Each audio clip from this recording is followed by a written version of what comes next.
Mga kapuso, dahil sa El Nino, nakapagtala ng all-time record high temperatures sa ilang panig ng Southeast Asia nitong Abril. Sa Thailand, naitala noong April 28 ang pinakamainit na temperatura sa loob ng mahigit 60 taon. Umabot ito sa 44.6 degrees Celsius. At sa tindi ng init, nagkaroon ng panibagong record sa paglobo naman ng energy consumption dyan sa Thailand. Sa Cambodia at Laos naman, nakapagtala rin ng all-time record high temperatures. At ngayong Mayo, hindi raw malayong makapagtala ng mas mainit na temperatura pa dyan sa Southeast Asia, kasama na ang Pilipinas. At sa forecast ng Pag-asa, papalo sa 40 degrees Celsius o higit pa ang maximum temperature, lalo na sa Luzon.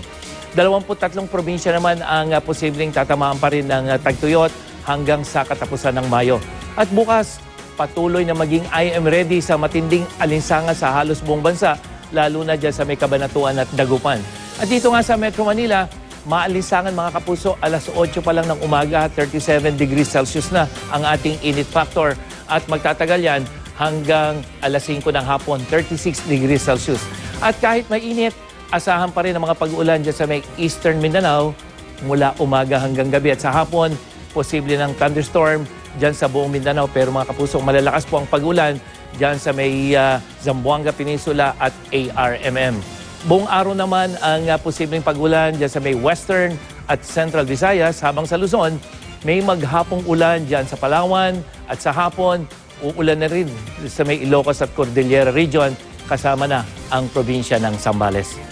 Yan ang latest mula sa GMA Weather. Ako po si Nathaniel Cruz, magplano para sigurado. I am ready. Serbisyong totoo ng GMA News.